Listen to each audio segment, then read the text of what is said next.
Yeah, I am.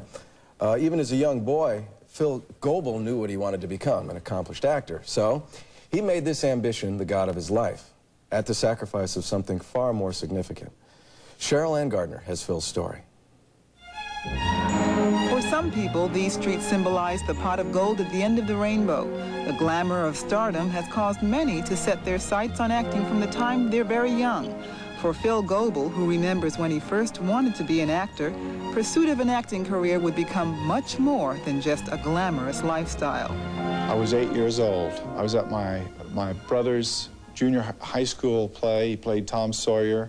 I lived in Oakland City, Indiana, in a small town, and I knew right then and there I wanted to be an actor. And I had a stage door mother who was a Christian, and she got me my tap dancing lessons and my voice lessons and everything, and I started memorizing Shakespeare. While his mother's Christian faith impressed Phil to the point of nominal conversion, it didn't quite measure up to the other love of his life, acting. And this is probably why. I was baptized when I was 12 years old in a Baptist church, but the thing is, I didn't really study the Bible, and so my Christianity didn't really get a chance to grab. By his early 20s, Phil had graduated from Indiana University with a master's in drama and a singular reason for living. Acting had become a great idol to me, and I had my own religion, which was my acting career. I basically lost all faith in Jesus when I was in the university, and I thought of him as a nice, dead prophet. By the time Phil was 25, he had moved out to California and was starting to realize his dream. I did some TV comedy shows. I did regional theater, summer stock, did a lot of commercials. I must have done 35 or 40 commercials. And I was starting to make a nice living as an actor. I was living in Beverly Hills.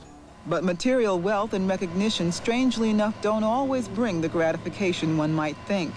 For Phil, it became increasingly clear that he was empty and life had lost meaning. One day, while Phil looked through a library book on actors, he realized something that surprised him. I saw all these pictures of all these actors in the early 1900s, and I didn't know any of them. All the stars were has-been nobodies. But I always thought that, you know, your acting career, there was some tangible fame or fortune or something to it worth sacrificing your soul, so to speak, on the altar of Broadway. But when I saw that really it was just a profession, and a forgettable one at that, not something you could ground your existence on, I began to really see that my idol was being shattered.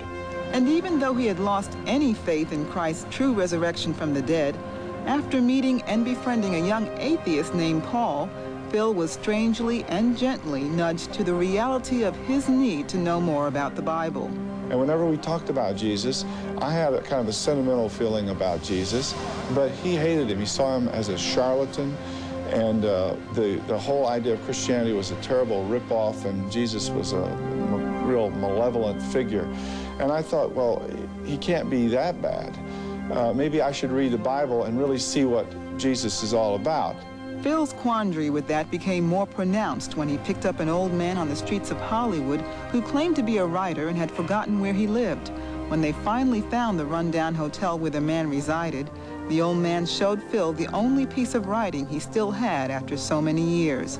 The words Phil read hit him right between the eyes. And it said, "What can any man do, really and ultimately, but love God?" And I saw that 60 years from then, if I didn't have God, I wouldn't have anything.